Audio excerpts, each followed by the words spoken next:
إني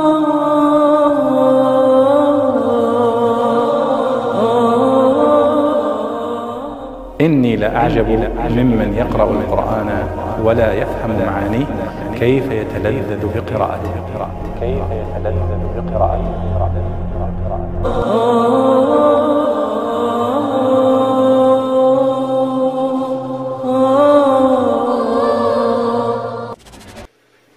بسم اللہ الرحمن الرحیم. ہم اس وقت اپنے درس کے پہلے چپٹر میں ہیں اور پہلے چپٹر میں پہلا عنوان ہے انواع الوحی، اور اس ضمن میں ہم نے آپ سے گزارش کی تھی کہ ہم 6 پوائنٹوں میں اس بات کو اختتام پذیر کریں گے انواع الوحی کو، جس میں پہلا پوائنٹ ہم نے ڈسکس کیا، اور وہ پہلا پوائنٹ تھا معنی الوحی لغتاً و اصطلاحاً، یعنی لغت میں وحی کے کیا معنی ہیں اور اصطلاح میں کیا معنی ہیں. اس پر ہماری گزشتہ درس میں بات ہو گئی. اور ایک چیز اور اس کے ساتھ جوڑ لیجئے، لغت کے ہی تعلق سے اور اصطلاح کے تعلق سے جوڑ لیجئے کہ کیا قرآن کریم نے اصطلاحی معنی میں جو وحی ہم نے تذکرہ کیا اس کے لیے وحی کا ہی لفظ استعمال کیا یا کوئی دوسرا لفظ بھی اس کے لیے استعمال کیا. اللہ پاک نے اپنے پیغمبر حضرت رسول اکرم صلی اللہ علیہ وسلم پر جو وحی نازل کی، اس کے لیے اللہ پاک نے قرآن کریم میں صرف وحی کا لفظ ہی استعمال نہیں کیا،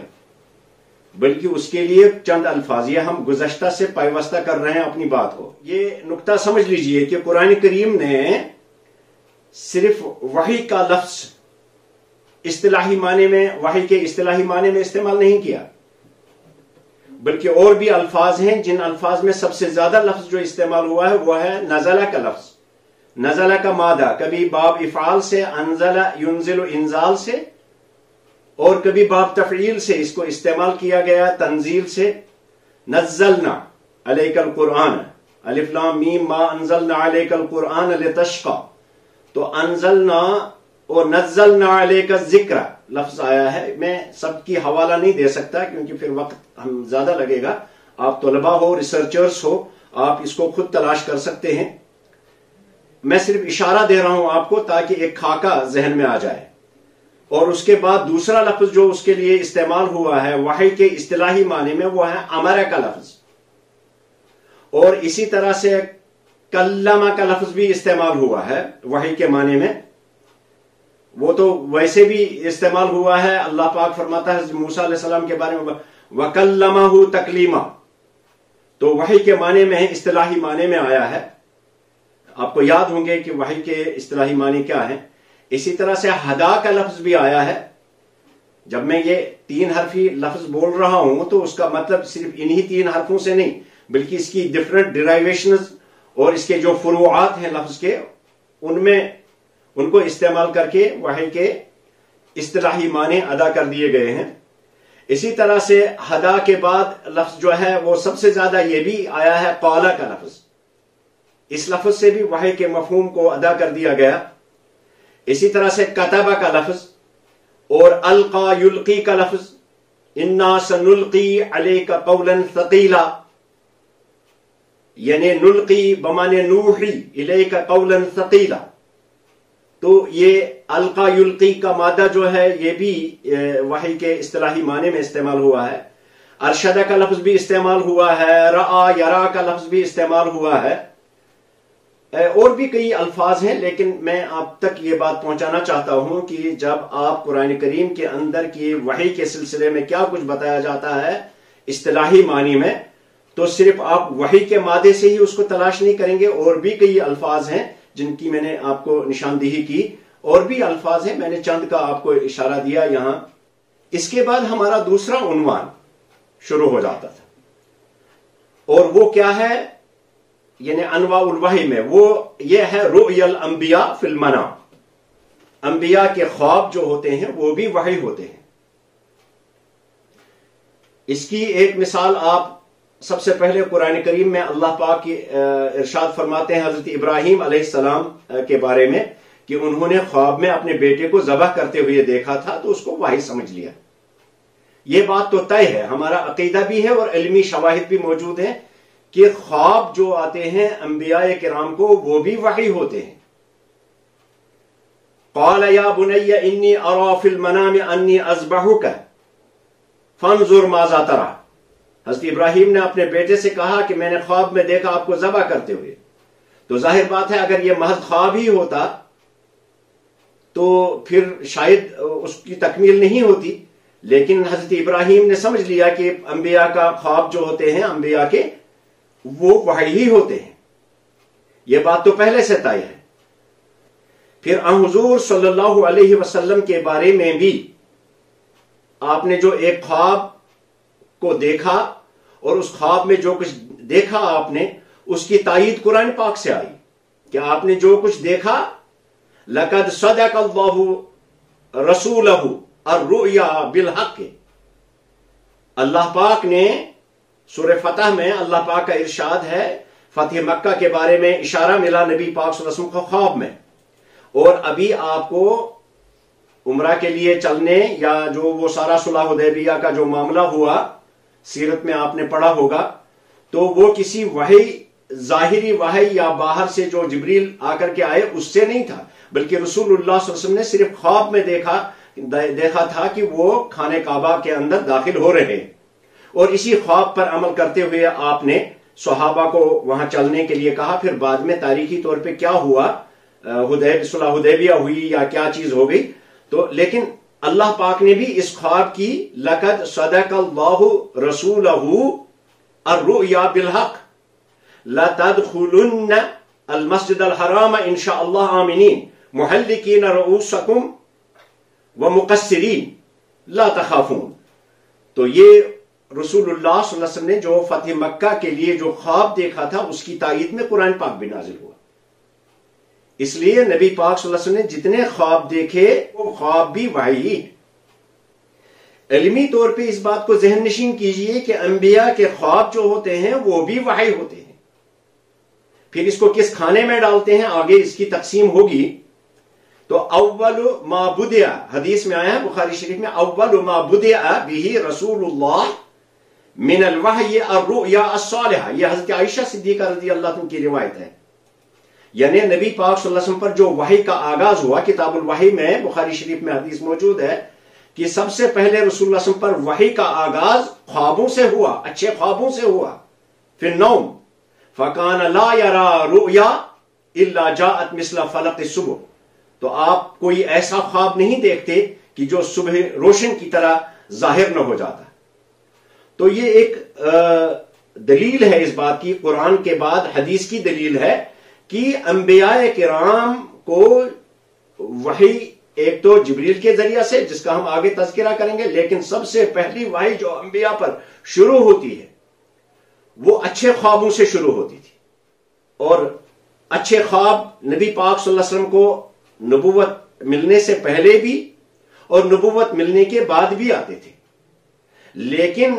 وحی کا شمار ہوگا جب آپ نے دعوی نبوت فرمایا، اور دعوی نبوت کے بعد جو بھی خواب دیکھے اس کو وحی مانا جائے گا، چونکہ وحی اللہ کے انبیاء پر آتی ہے. انبیاء کے بغیر غیر انبیاء پر تو وحی آتی نہیں ہے. اور اگر کبھی کسی انسان کے دماغ میں یہ بات آ جائے، یہ میں بیچ میں رک کر کے بتاؤں، کسی انسان کے دماغ میں یہ بات آ جائے کہ مجھے کچھ ہو رہا ہے، میرے اوپر کچھ القاء یا کچھ اس طرح کی چیزیں ہوتی ہیں، تو وہ یہ پوری طرح سے جان لے اور جانچ لے کہ کہیں ایسا تو نہیں ہے کہ یہ شخص شیطان اور ابلیس کے تصرف میں ہے. کیونکہ اللہ پاک نے قرآن پاک میں اشارہ فرمایا ان الشیاطین لیوحون الی اولیائہم. ابلیس بھی اپنے کارندوں کو، اپنے چیلوں چانٹوں کو وحی کرتے رہتے ہیں، یعنی القاء ڈالتے رہتے ہیں ان کے دل میں. تو وہاں وحی کا مطلب لیوحون کا لفظ جو استعمال ہوا ہے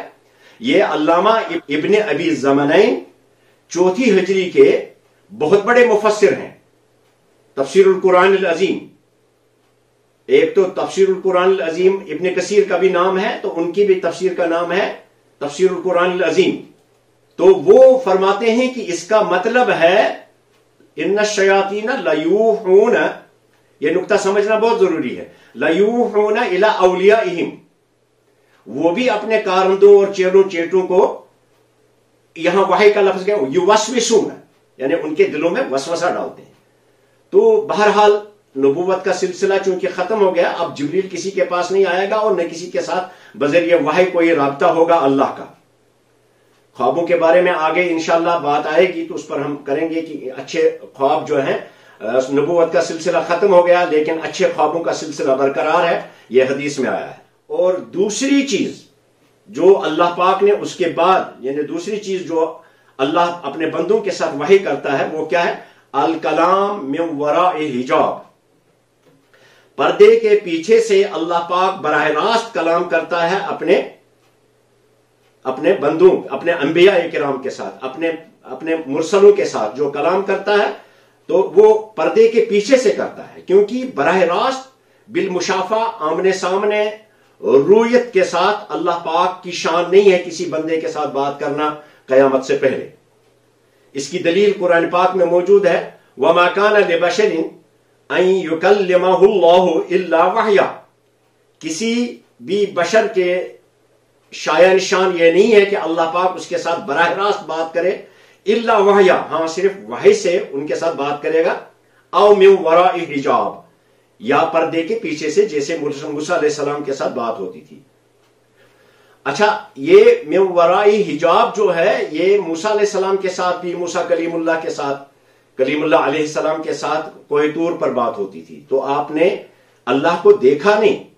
کس شکل میں ہے، کس شباہت میں ہے، کس صورت میں ہے، وہ کوئی کسی شکل میں نہیں دیکھا، بلکہ پردے کے پیچھے سے آپ کے ساتھ بات ہوتی تھی. اس کی بھی قرآن پاک میں دلیل موجود ہے.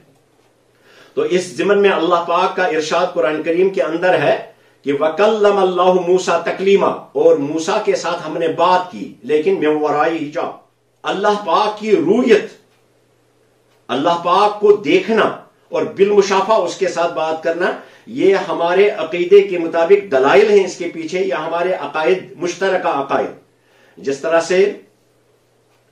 علامہ طحاوی نے عقیدۃ الطحاویہ میں اس کا تذکرہ کیا ہے کہ زندگی میں کسی انسان کے لیے وہ کس رتبے کا بھی ہو، براہ راست اللہ سے بات نہیں کر سکتا. اللہ نے جب معراج میں بات کی تو پردے کے پیچھے ہی بات ہوئی. اسی طرح سے نبی پاک صلی اللہ علیہ وسلم نے یہ بھی ارشاد فرمایا، اور حدیث مبارکہ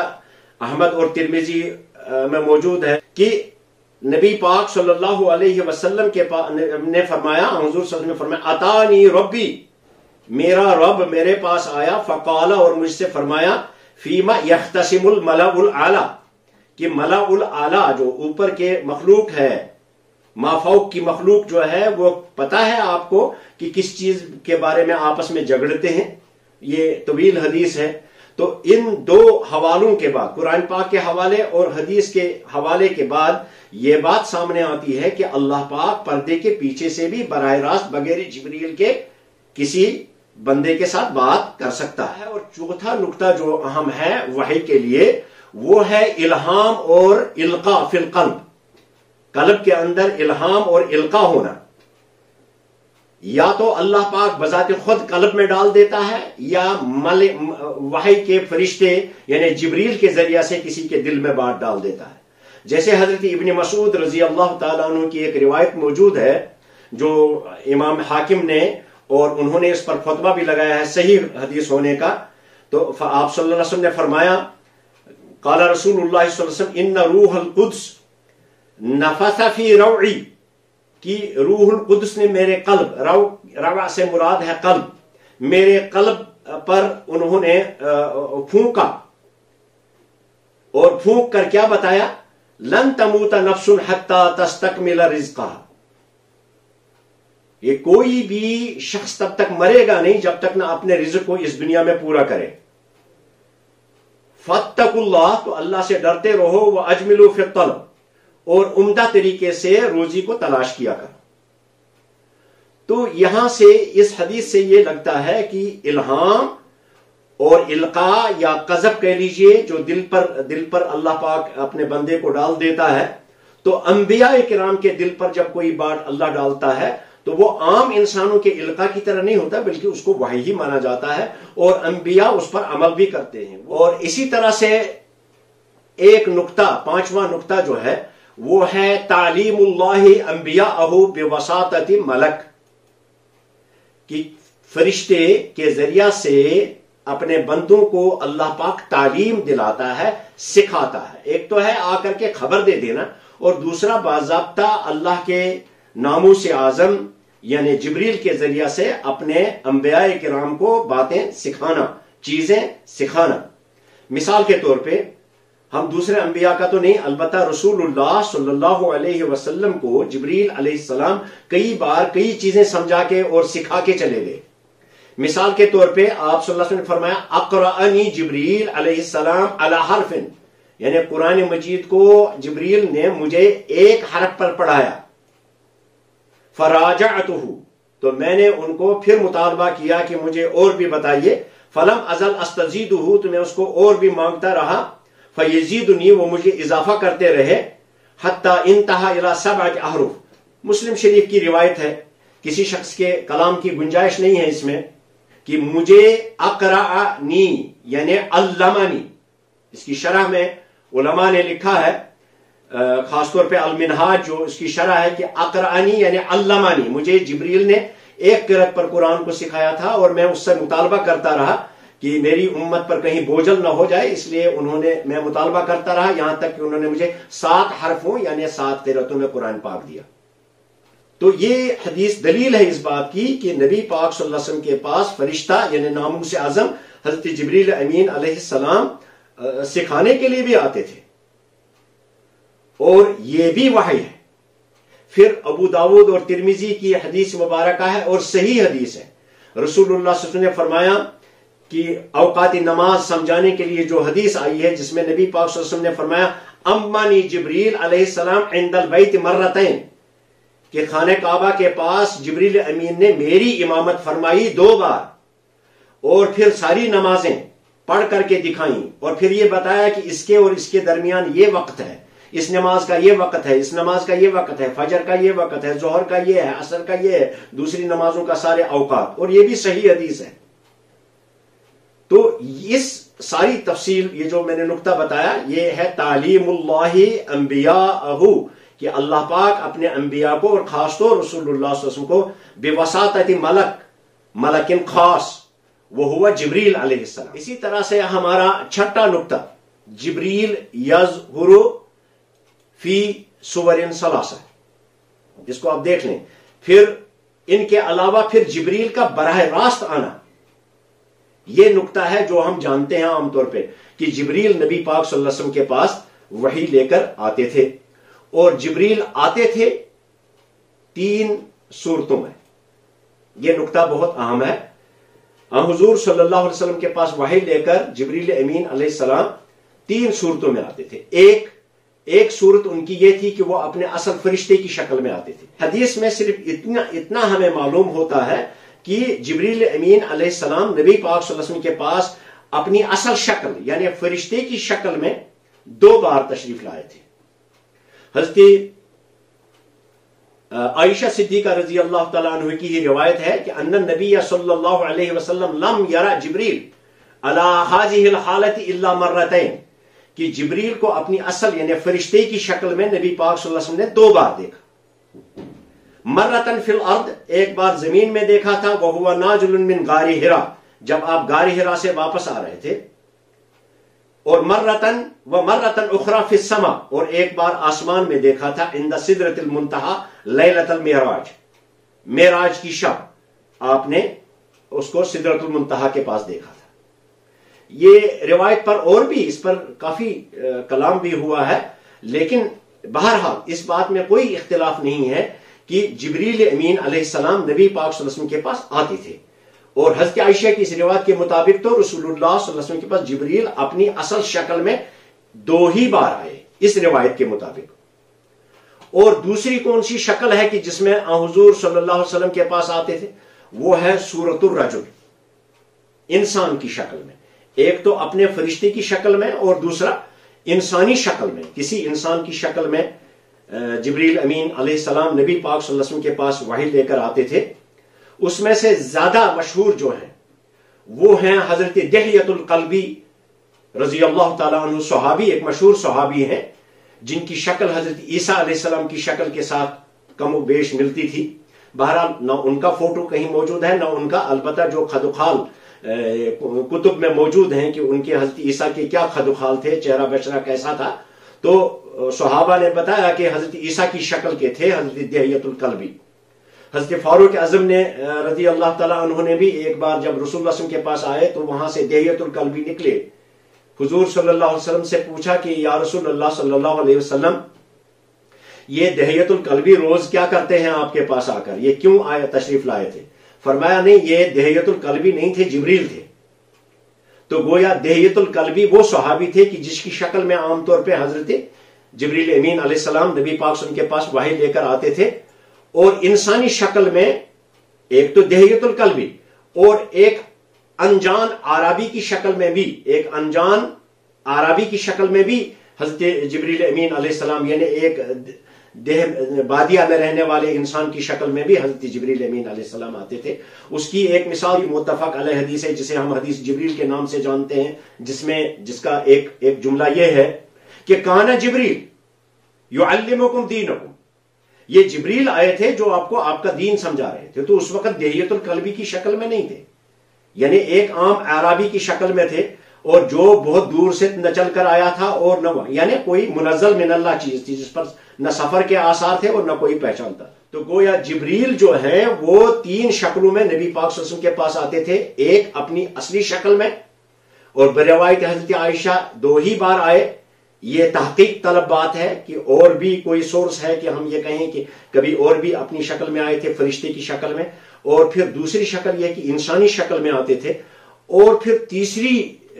شکل جو ہے وہ شکل تو نہیں، کسی شکل میں نہیں آتے تھے، البتہ آواز آتی تھی نبی پاک صلی اللہ علیہ وسلم کو، اور اس آواز سے پہچان جاتے تھے کہ جبریل آئے ہیں۔ اور یہ آوازیں بھی 2 طرح کی تھی۔ ایک آواز بڑی خطرناک تھی جسے سلسلۃ الجرس کہتے ہیں، اور حدیث میں وہی بات آئی ہے، سلسلۃ الجرس، یعنی اس وقت گھنٹی کی یا گڑگڑاہٹ کی آواز آتی تھی، تو رسول اللہ صلی اللہ علیہ وسلم اس وقت وحی سنتے تھے، اور یہ وکان اشد الوحی علی رسول اللہ صلی اللہ علیہ وسلم، رسول اللہ صلی اللہ علیہ وسلم پر یہ سلسلۃ الجرس کی وحی جو ہے یہ سب سے شدید تھی۔ حضرت عائشہ فرماتی ہیں کہ ہم نے دیکھا کہ جب اس طرح کی وحی نبی پاک صلی اللہ علیہ وسلم پر آتی تھی، یہ سلسلۃ الجرس والی، میں حدیث کے حوالے سے یہ بات کر رہا ہوں، تو اس وقت ہم دیکھتے تھے کہ شدید سردی کے موسم میں نبی پاک صلی اللہ علیہ وسلم پسینے سے شرابور ہو جاتے تھے۔ اور دوسری دوی النالہ، اس بارے میں روایات جو ہم تک پہنچی ہیں، صحیح روایات میں یہ کہ جب یہ شہد کی مکھی کی آواز نبی پاک صلی اللہ علیہ وسلم کے اذن مبارک میں ہوتی تھی تو اس وقت آپ تنہائی اختیار کرتے تھے اور وحی سنتے تھے۔ تو اس طرح سے جو رسول اللہ صلی اللہ علیہ وسلم کے پاس جو وحی آتی تھی،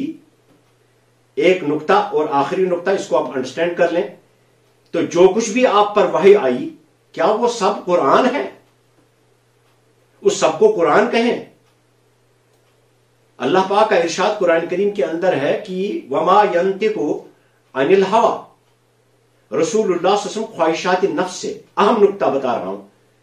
خواہشات نفس سے کوئی بات نہیں کرتے، ان هو الا وحی یوحی، وہ جو کچھ بھی فرماتے ہیں وہ بس ان کی طرف وحی کی گئی ہوتی ہے۔ تو اس کا مطلب ہے نبی پاک صلی اللہ علیہ وسلم نے جو کچھ بھی اپنی زندگی میں فرمایا وہ سب وحی ہے، ان هو الا وحی، اس آیت کی دلیل کے مطابق۔ البتہ قرآن اور حدیث کے اندر جو فرق علماء نے کیا ہے وہ یہ کہ قرآن پاک کو وہ وحی جلی اور حدیث کو وحی خفی کے نام سے یاد کرتے۔ قرآن پاک کو وحی جلی، یا آپ اس کو دوسرا نام بھی ہے کہ وحی مطلوع بھی اس کا نام ہے، یعنی تلاوت کی جانے والی وحی، اور وہ کیا ہے؟ وہ ہے سورۃ الفاتحہ سے لے کر سورۃ الناس تک 114 صورتیں،